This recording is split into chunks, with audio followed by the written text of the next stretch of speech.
Greetings, friends. Greetings from Jerusalem, from East Jerusalem, from occupied Jerusalem.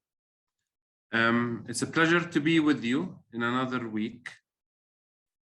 From Jerusalem, we're very pleased to host another Kumi session this week.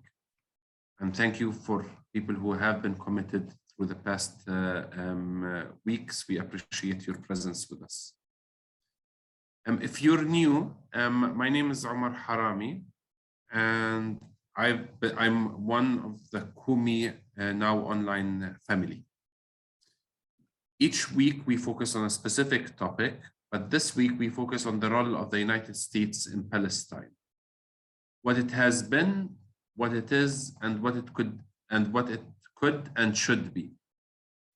Today we're blessed to be joined by Reverend Dr. Waltrina Middleton from Community Renewal Society and Eric Sype from Hamle. Before we start, I'd like to remind you that this session is being broadcasted live on Facebook. If you don't wish to appear, please turn off your video feed. We would also love it if you could share some of the links that are being shared in the chat.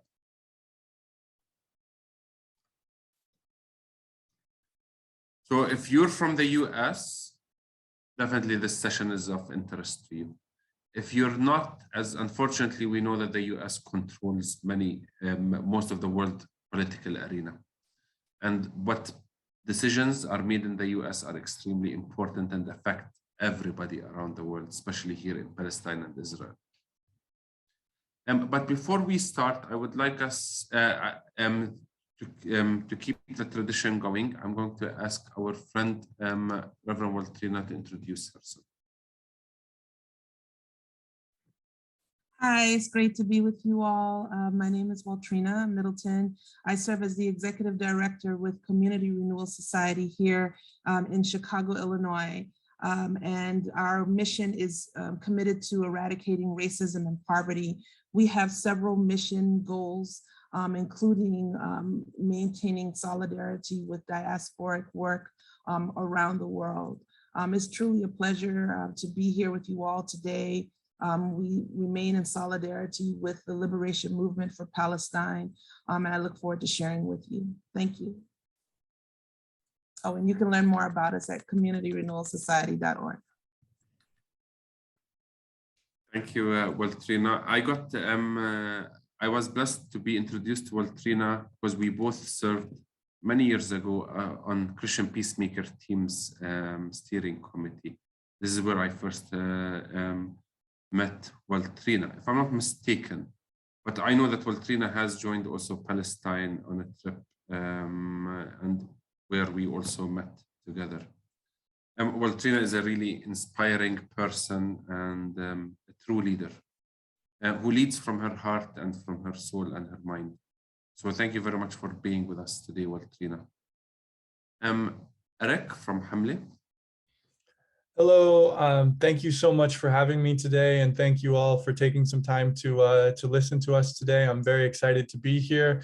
I am Hamle's US-based national organizer, so I manage all of Hamle's campaigns and relationships in the United States.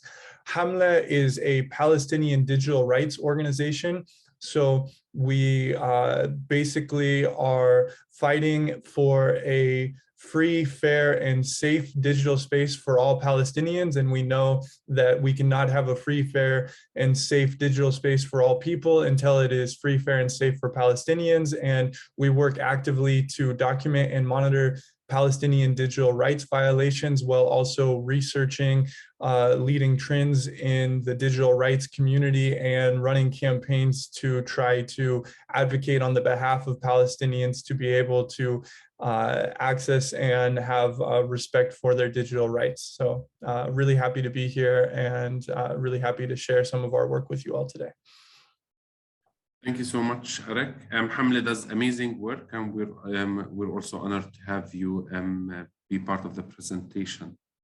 Thank you very much, Eric. I know you're joining us from Palestine, which is on your second trip to Palestine. So welcome to Palestine and welcome to Kumi. Let us start with Reverend Waltrina. The floor is yours. Thank you, my friend. Again, peace and blessings.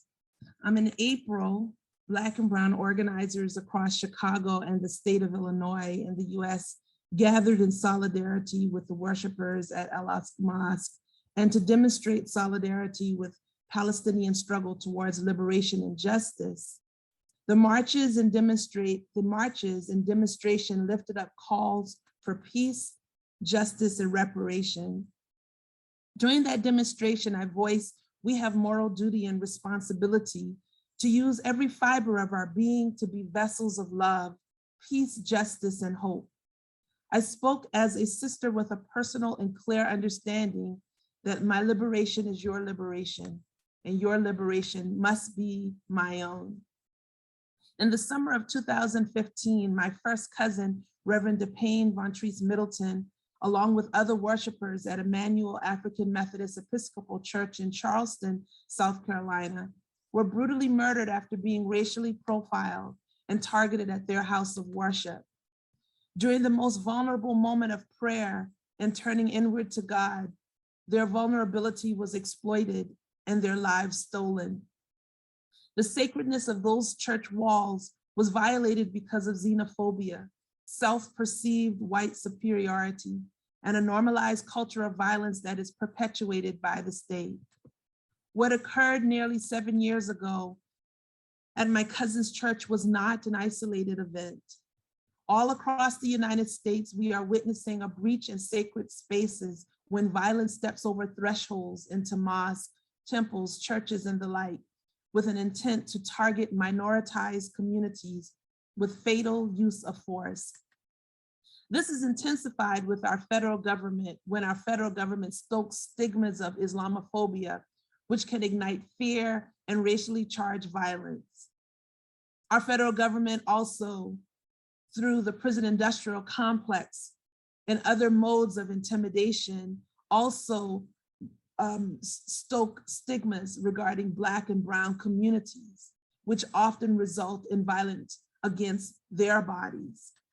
This was especially evident with the 41st person to serve as president of the US. For my family, symbols of failed Confederacy, infatuation with guns, deep-seated racism, and militarized policing sought to disrupt our culture, faith, and our lives. We even had to endure the moral injury of police officers buying a meal for the murderer who just shot our loved ones to death as we mourned an unfathomable loss. Regrettably, we are cognizant that what we suffered is not confined to the South or even the United States. The marginalization because of race, because of economic status, because of religion, and the like. We know that these patterns of state-sanctioned violence across the diaspora is systemic and systematic.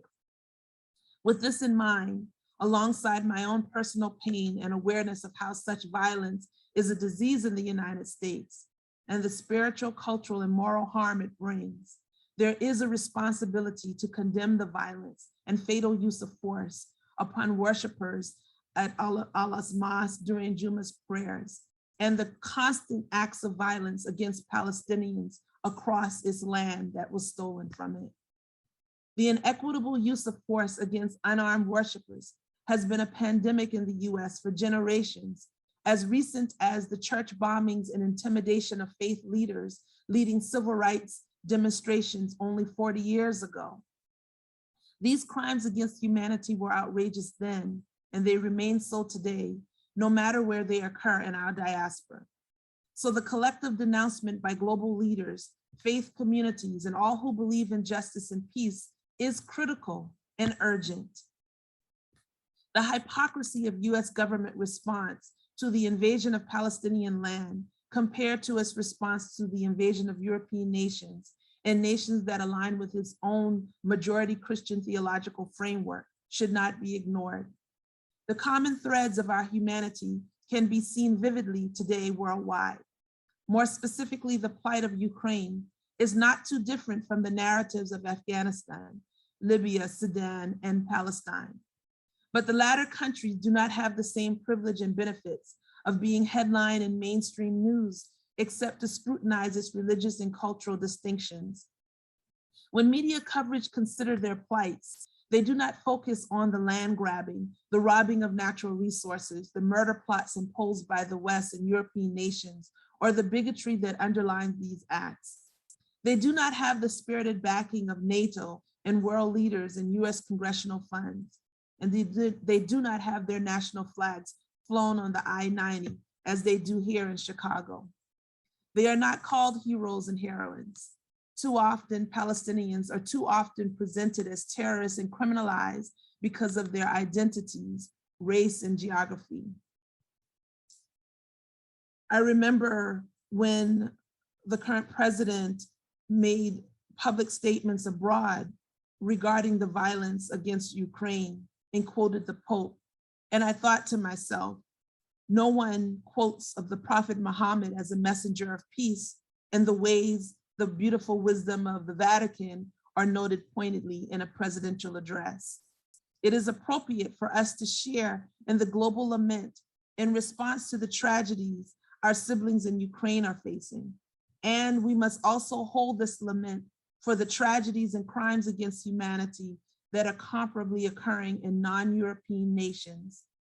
If we decry the annexation of land in European countries, we must also bear witness to the injustices in the annexation of Palestinian land and the exploitation of its resources.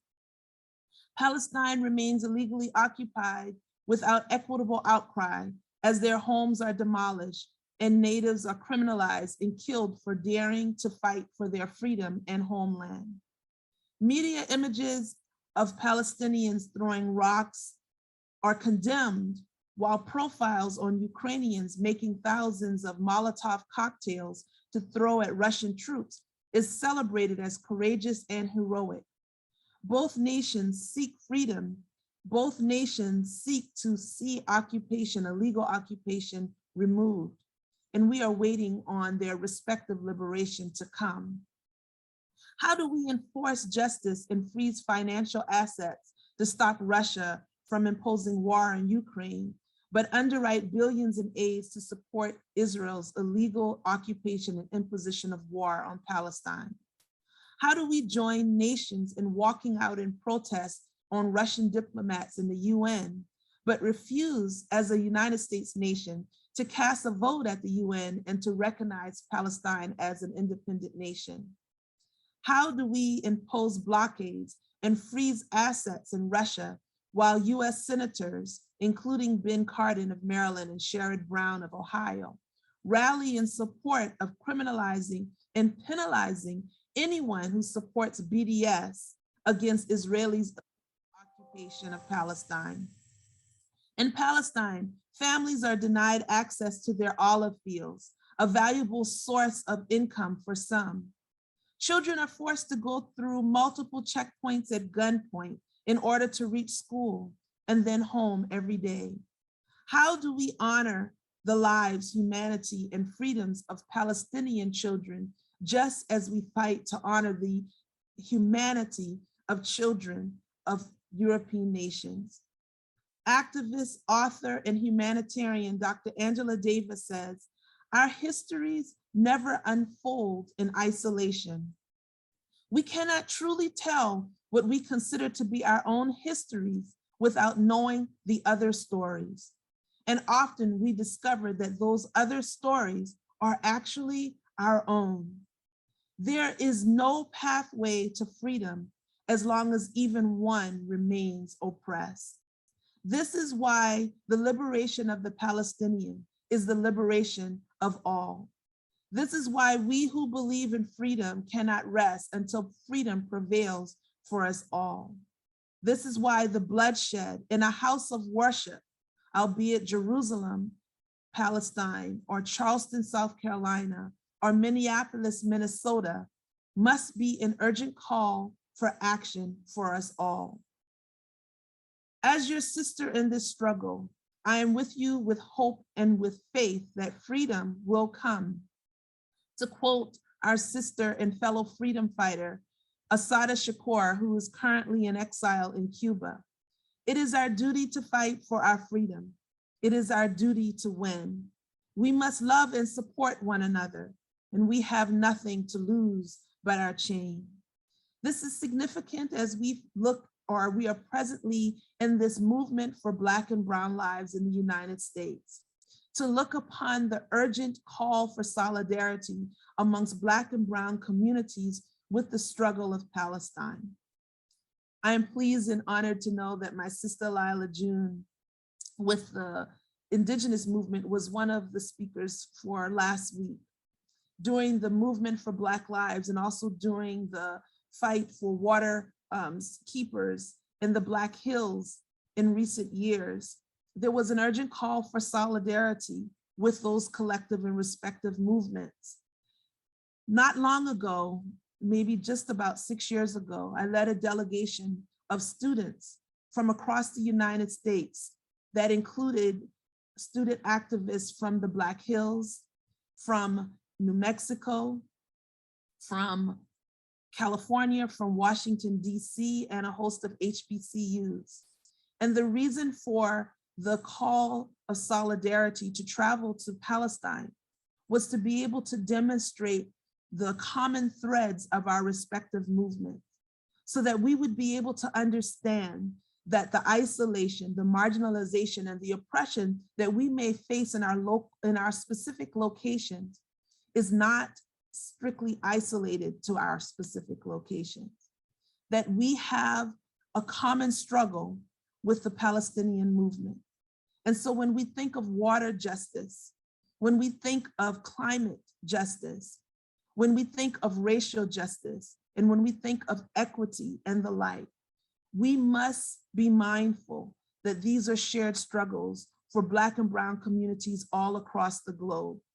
And so when we traveled and had the opportunity to be in solidarity and to meet with and hear the narratives up close and personal with our Palestinian siblings, it really was moving and transformative for the students that participated and returned to their HBCUs, or historically Black and Brown colleges and universities, to be able to lift up the urgency for this movement and the urgency for solidarity, and to challenge our leadership to be bold and courageous in speaking out against these acts of oppression, and challenging our state and national leaders to be more vocal and to be engaged to fight for and align its work with Palestinian liberation. And most importantly, to allow the voices and leadership of Palestinians to be heard and to guide our advocacy and our solidarity work. Justice will come, liberation will come, peace for all will come, but it will not come as long as we are working in silos and do not recognize and affirm the importance for our collective work and responsibility. Your liberation is my liberation, and I'm honored to share in this mission towards freedom and justice for Palestine alongside you. A luta continua. Thank you. Thank you so much, Reverend Waltrina. Very powerful. We have to continue the struggle. We have nothing to lose, only the chains. Thank you. Powerful words. Now we move to our second speaker, Eric. Thank you very much. And wow, that is going to be difficult to follow up those powerful words from Reverend Waltrina, but I will do my best, and I'm honored to be speaking alongside her today. I mentioned that Hamla is a Palestinian digital rights organization, and so I will be speaking about the US role in Palestine, specifically from a digital rights perspective. And many of you may be asking yourself, what are digital rights? Well, most of you, I would assume, would not ask the same question of what are human rights, and digital rights are human rights. They are exactly the same. The only difference is that digital rights are human rights as they manifest themselves in the digital sphere. We are currently in the digital sphere right now on this Zoom meeting. We know actually that Palestinian digital rights have been violated in the United States on Zoom based on professors that have been trying to host open source lectures about the plight of the Palestinian people while Zoom have canceled those events. That is a digital rights violation. So when we're talking about the US role and Hamle's perspective on the US role, I'm going to be speaking about a couple of different actors. I'll be speaking about corporations, I'll be speaking about investors, and I'll be speaking about the governments. So first, I will go ahead and start by talking about corporations and the corporations that Hamle is primarily concerned with currently, although there's certainly more than just this, but the ones that we feel are important to prioritize are Meta, or you may be more familiar with their former name, Facebook, and PayPal, as well as Google. So Meta, PayPal, and Google are the primary corporations within the United States that Hamle currently has campaigns to push to improve their policies to ensure that they are not only respecting, but they are protecting Palestinian digital rights. And we do not feel as though they are doing everything that they should be doing. So if we start with Meta, Meta is the largest social media company in the world. And Meta's platforms of Facebook and Instagram are very, very, very important for Palestinian society. And we know that Palestinians are systematically silenced and censored on Meta's platforms. And we know that this happens through a number of reasons, that Palestinian content is what we like to refer to as experiencing a double over content moderation. So any content that is placed on a social media post, if you would like to share a post on your Facebook, then that post will go through a series of content moderations that are often automated that you have no idea is happening to ensure that you are not propagating hate speech, for example, on the platform before it shows up. And Palestinian content is double over moderated because we know first and foremost that content in Arabic, specifically after 9/11, in a world where Arabic-speaking communities are targeted and terrorism designations are weaponized against Arabic-speaking communities, any content in Arabic is over-moderated, and any platform, but Meta specifically, does not have the human capacity and know-how to be able to understand all of the different 30-some dialects of Arabic, as well as the multitude of socioeconomic and political context that any sort of content is being posted on their platforms. And we also know that Palestinian content, regardless of what language it is posted in and regardless of where it is posted in, is also over-moderated. So Palestinian content from Palestinians in Palestine is primarily in Arabic and about Palestine receiving what I have referred to as the double over content moderation.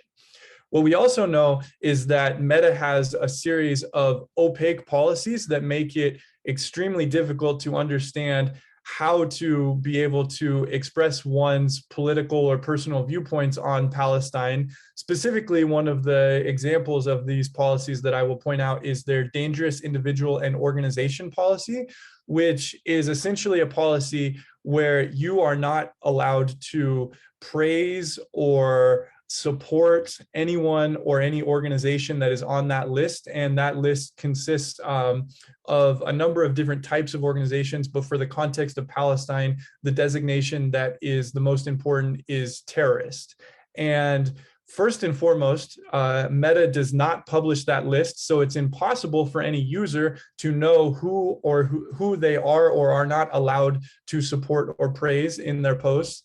And secondly, we know that there is a overrepresentation of Palestinians and an underrepresentation of Israeli individuals and organizations on that list. We know this because there was a leaked version of this list from the media group The Intercept. However, we do not know if that is the most up-to-date list or not. And on that list, there was over 50 Palestinian individuals or organizations that were deemed as dangerous individuals or organizations. And there was only one Israeli and his corresponding organization. However, we also know that Israelis are continually inciting violence and hate speech against Palestinians on Meta's platforms, and that is receiving almost no content moderation and is able to just be left on the platform untouched. So why is this happening? Well, we've talked about the double content moderation, we've talked about the opaque policies, but really the third thing that is cementing this sort of relationship is Meta's special relationship with the State of Israel. So the State of Israel has a very close relationship with Meta, and this happens for a few reasons. First off, there is a revolving door between the State of Israel and Meta's corporate offices in Israel. So for example, the head of policy for the Israeli office, who is also the head of policy for the Jewish diaspora, is a former special advisor to former Prime Minister Benjamin Netanyahu.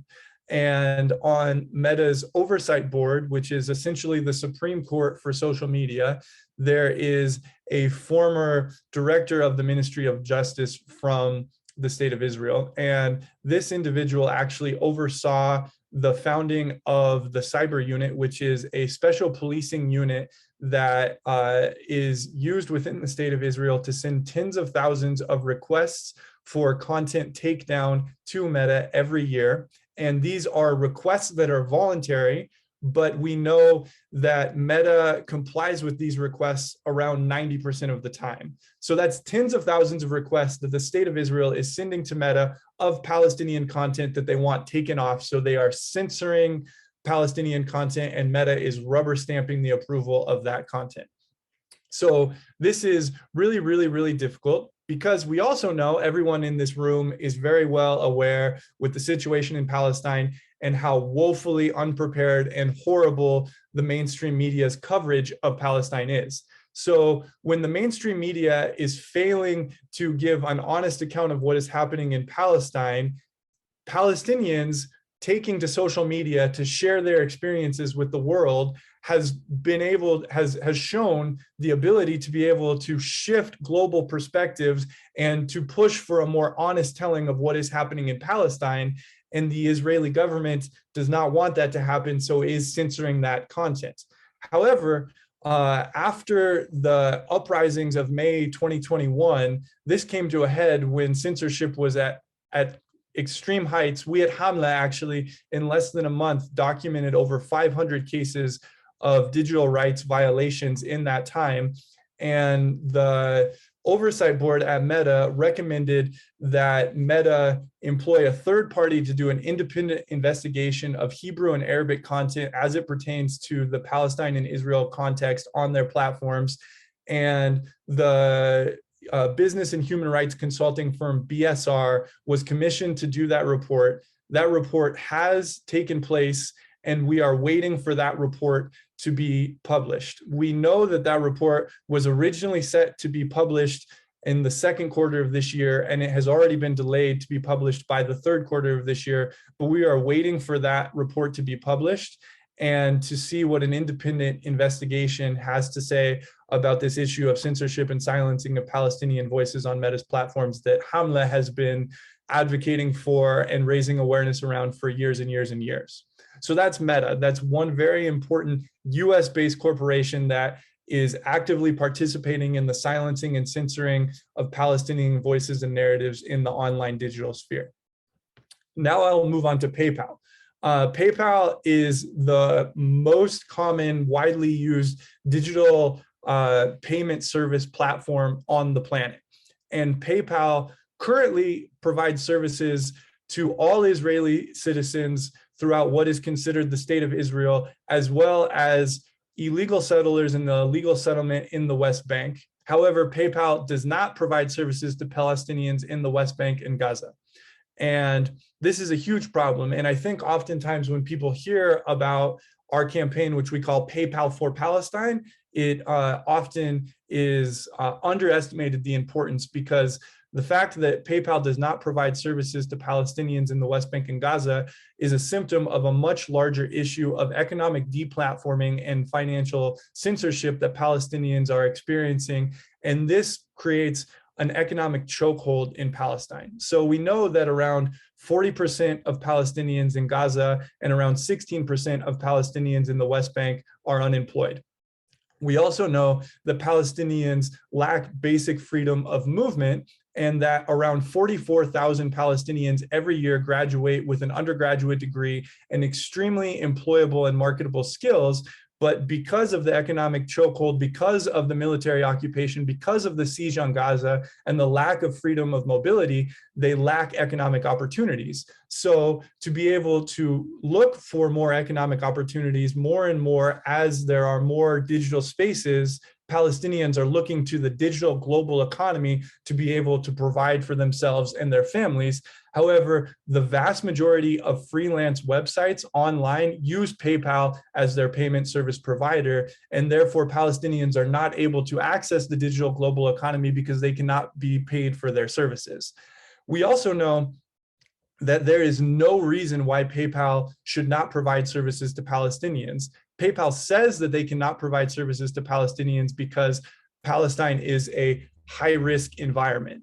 But if we interrogate that a little bit more, I have already told you that PayPal provides services to the illegal settlers in the illegal settlements in the West Bank, which is, if any of you know the geography of the West Bank, literally right next to Palestinian communities and the exact same environment. So that puts into question their categorization of a high-risk environment.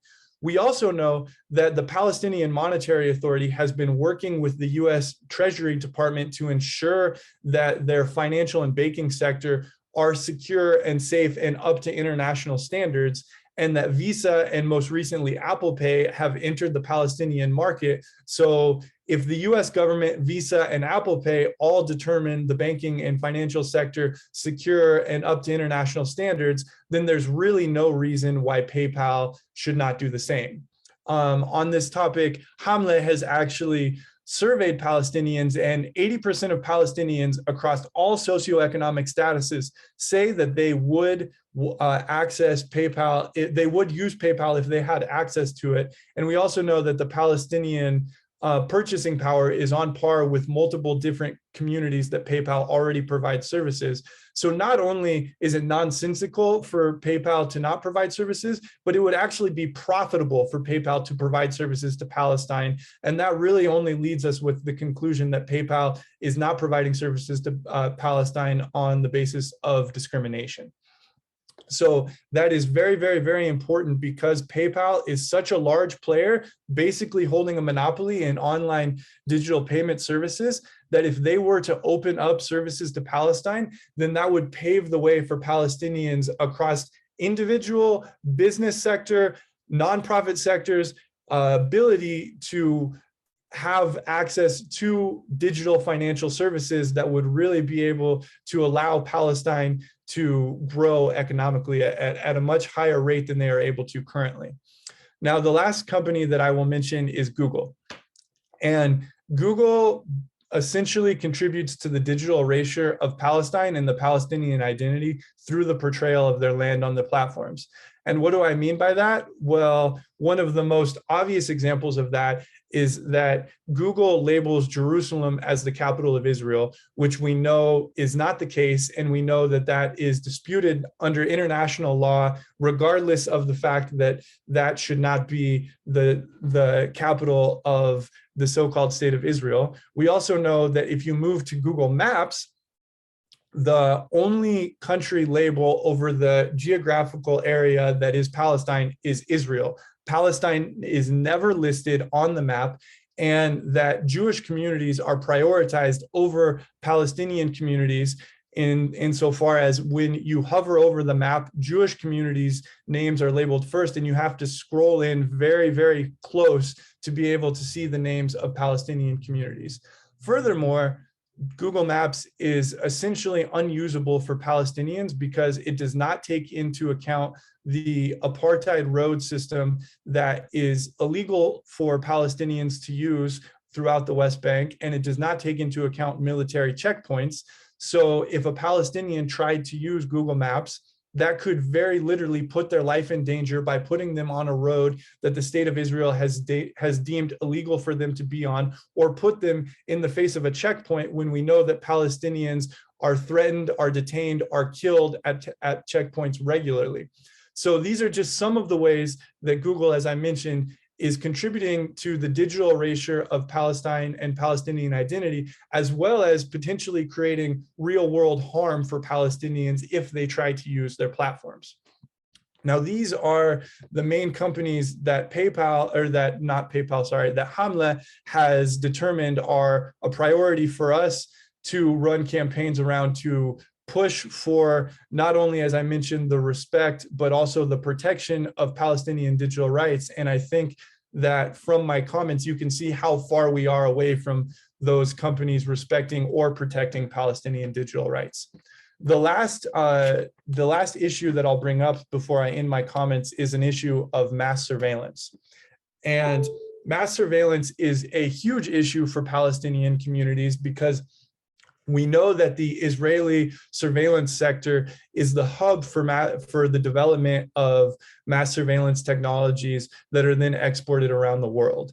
And Palestinians are experiencing constant surveillance, whether it's through CCTV systems that are monitoring their streets, are oftentimes on their property, so that gives Israeli soldiers the so-called right to enter their homes to be able to access the camera to do documentation or repair of those cameras, to oftentimes shooting directly into Palestinian homes, so the home is not even a place of privacy, to military checkpoints, to facial recognition software where Israeli soldiers are stopping children on their way to school to be able to take a picture so that their facial identity can be put into a database for the Israeli military to use to more quickly identify Palestinians.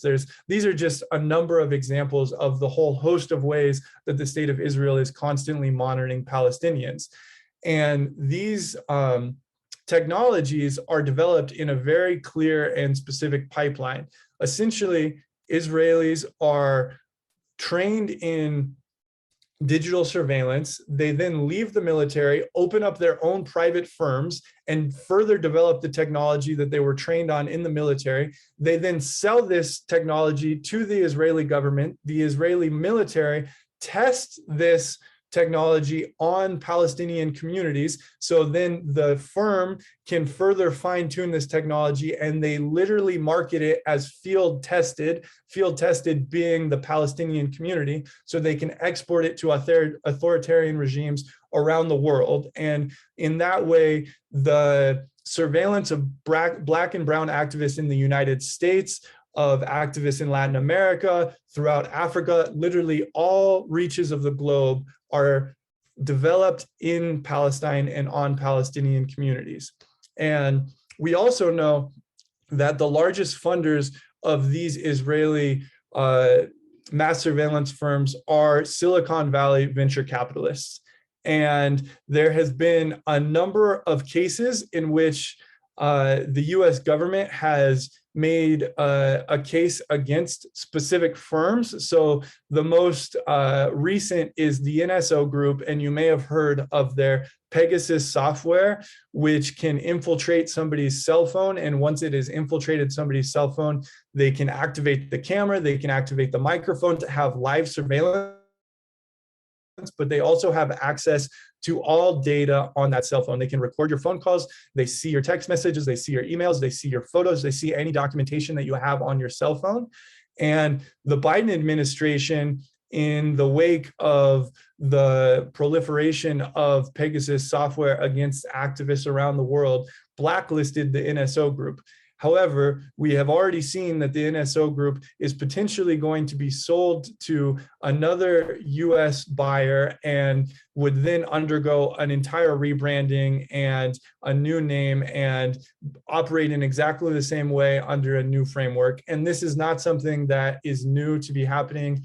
You may be familiar with a campaign from a few years ago around the facial recognition company AnyVision, and Microsoft actually invested heavily in AnyVision until it came to light that they were developing quite horrible technologies. And through a very successful campaign, Microsoft ended up divesting from AnyVision, but AnyVision ended up just rebranding themselves as Osta. And Osta is now a company that does not have nearly the same political stigma as AnyVision and is operating in exactly the same way.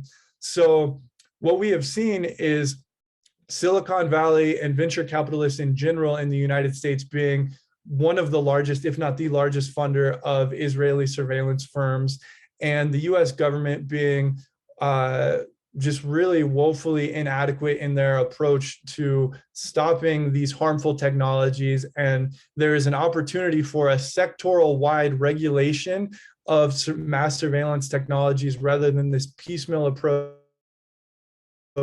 that is very easily able to be gotten around by these firms to be able to continue these harmful business practices. And it's something that is really, really needed. So that's where I'll stop, but happy to answer any of your questions. And thank you again to Omar for inviting me. Thank you, Eric. Wow, I mean, that's very depressing, honestly. I feel overwhelmed with what you have shared. You know, we are aware that there are problems and that we have limited freedoms, but to that extent, this is just scary. So we have 16 minutes for people to ask questions. Please, some of you have already started sharing questions on in the chat. So please, if you'd like to, we're not going to be able to open the mics. So please do ask questions.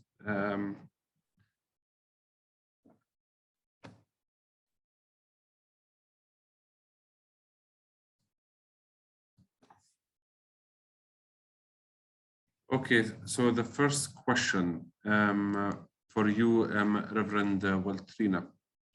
Do you feel that it's also the U.S. government is also addressing minorities in the U.S. And different communities the same way that they are also addressing the Palestinian community? Yes, I mean, absolutely. I mean, I think throughout the course of history in this country, you can see the ways that minoritized communities are targeted with state-sanctioned violence and are criminalized simply for the crime of being Black or brown.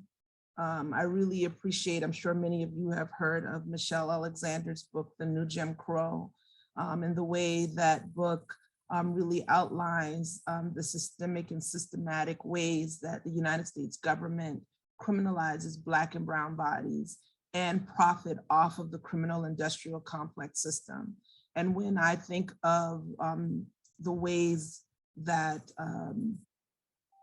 that Black men in particular are targeted and removed from their communities, and then I think of in similar ways how male figures are targeted and removed from their communities in Palestine, I see several alignments. And so I think some of the militarized occupation, especially when there is an uprising and resistance to state-sanctioned violence, is quite similar to the use of military occupation. Of course, it's not exactly the same, but you see the use of force and the use of militarized presence as a tool of intimidation and violence. That tactic, that technique, and that use of violence, invisible intimidation is something that's prevalent. and also the occupation of land and the land grabbing through the gentrification and the disparities with bank funding for land ownership. So there's so many systemic and systematic ways that you can see the alignment of struggle and how racial profiling, classification for income, etc., is a factor in how one is able to show up in society and also be able to bear witness to those inequities. Thank you. There's a question for you, Eric.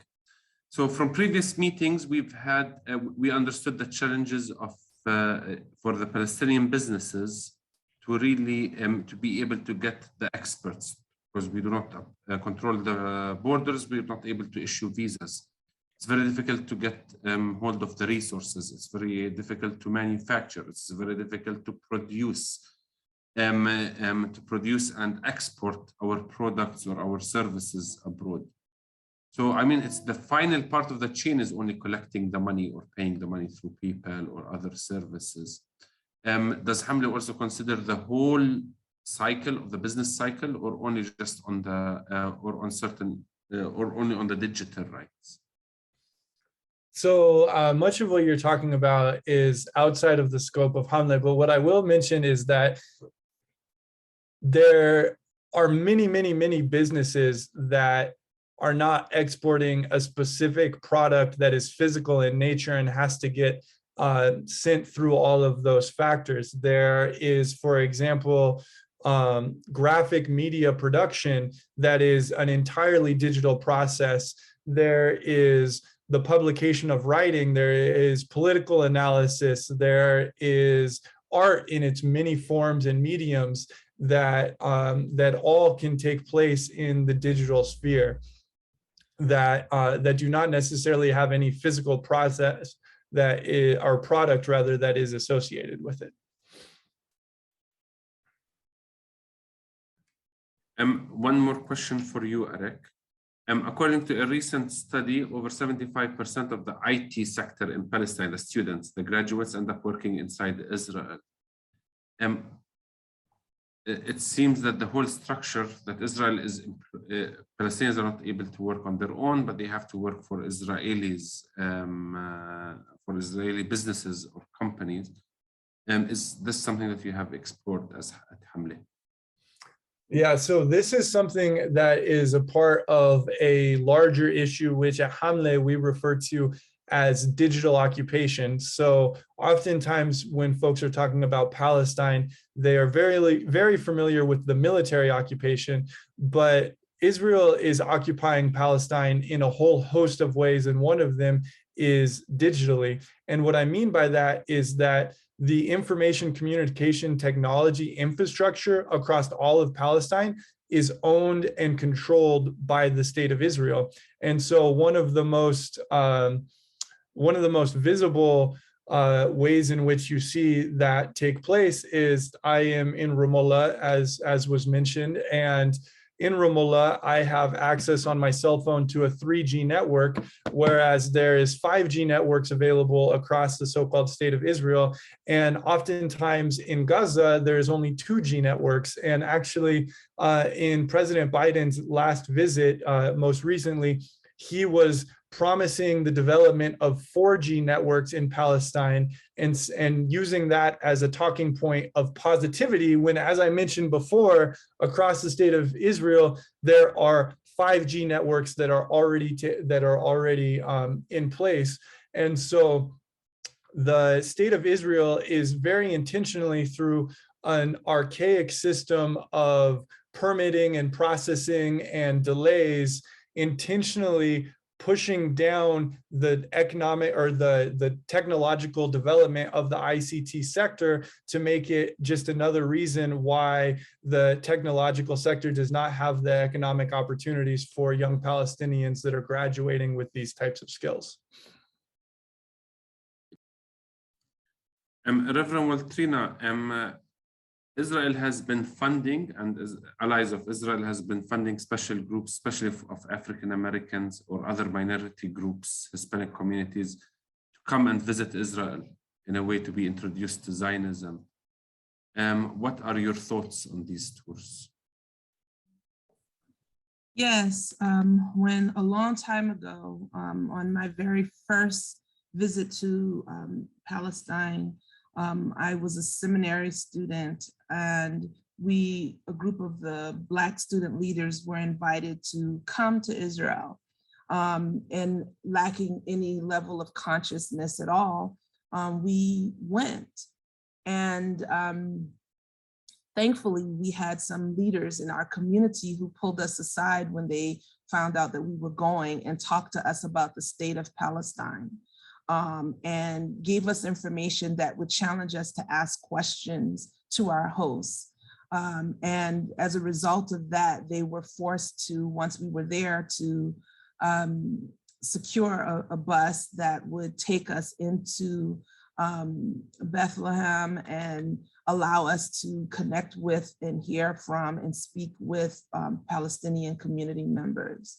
And our eyes were wide open while we were there to really look at what we were being sold and what was truth and reality. As a result of that, many of the students came back and were able to connect with our local congregations and our seminary to speak about the challenges that we faced, that we saw and witnessed ourselves. And as a result of that, it inspired me to host my own group, to be able to go and to have that entire experience led by Palestinian voices. I went again prior to bringing my own group, this time with a group led by and hosted by the seminary that was very intentional about making sure that this was a Palestinian-led experience. And so also another responsibility we found from that moment was to be able to talk to our congregations and to help them understand the narratives that were being sold when they're being invited, and encouraging them to either reject those invitations or identify a group that's aligned with Palestinian causes to be able to go on their own. Those trips are very strategic, as you already know. And I think being able to have individuals that can raise awareness and expose, what do you call those things when they're trying to sell you to come and you have to listen to to a couple of hours, the timeshare. I mean, that's what I feel sometimes, like it was a timeshare pitch. And they want to give you the best of everything, but hiding and ignoring everything that's happening in the background. And so I think, now mind you, like I said, that was more than a decade ago. And so I believe that the level of consciousness, especially with the movement for Black Lives, is helping to raise awareness about those disparities. And Black congregations are being more intentional about how they enter into those spaces. So I don't support them. I'm grateful for those activists that pulled us students aside, encouraged us to go, but with informed lens so that we would be able to come back and be vocal about it ourselves. But I would not do that again. But we're certainly working alongside Black and Brown congregations to raise the level of consciousness on these issues. Thank you, Reverend Waltrina. Eric, so just to help people understand, some of the companies that you've mentioned, like Facebook, Meta, and Google and PayPal, many of these companies are huge companies, extremely huge companies. How can the Zionist lobby affect their decision-making, especially when they are like after making money? So that's one part of the question. The second part is us as individuals, a part of boycotting these organizations or companies. How can we exert pressure? Does writing them help? Yeah, thank you for those questions. It is flabbergasting sometimes to see the extent of the ability for a Zionist perspective to be pushed against folks in position of power, and institutions that hold so much power over society. So there's, for Meta, for example, there are a number of things to think about. First off, not just in the Palestinian context, but in many contexts, we have seen Meta put profit over people, and oftentimes some of the most enraging content is content that is most engaged, and higher levels of engagement on social media are better for the social media company, and through a long process end up to a better bottom line for that company. We also know that Meta is going to take special care of Israel because the amount of ad space that is sold on social media in Israel is greater than that of the amount of ads that are spent in all of the bordering countries of the so-called state of Israel combined. So Israel is the largest consumer of ad space for Meta and one of their largest clients, making them a very important client in the region from a bottom line perspective. In terms of how you can help to push these companies, I have linked into the chat our petition for the PayPal for Palestine campaign, which has over 200,000 signatures. And I would urge all of you to add your name to the campaign as well. That is very helpful. And we use that in a number of different ways, and will potentially be hoping to actually deliver that petition with these names directly to PayPal headquarters at some point in the near future if they do not open up services to Palestine.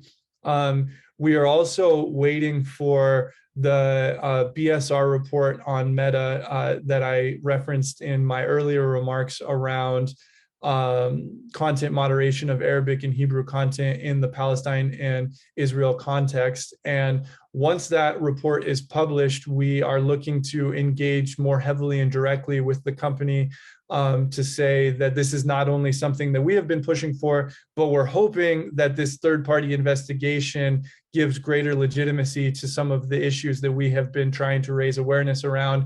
And once that report is released, there will be more opportunities for individuals to be supporting our campaign. So I would urge everyone to continue to stay on the lookout, to follow Hamle on our social media platforms. And if you want to ensure to be updated on our campaigns, then you can go to our site and join our newsletter as well. And that will be another way to make sure that you see opportunities to stay connected.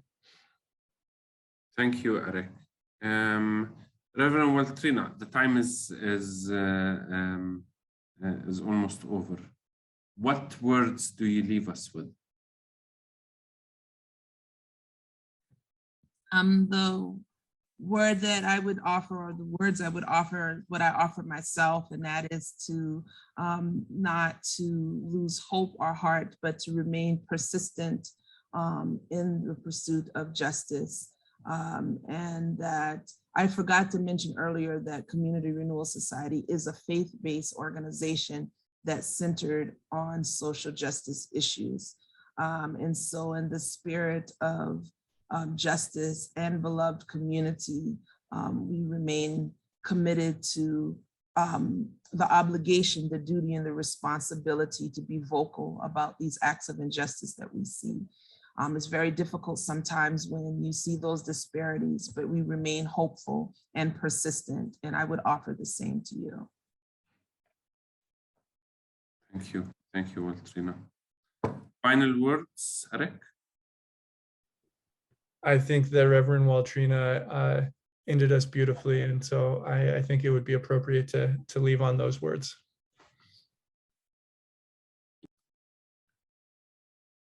Thank you, friends. Thank you. Next week, we will return to one of our favorite topics, that of Christian Zionism, and what the movement has been up to in the last year. Our guest will be our good friend, also be our Reverend Dr. Donald Wagner.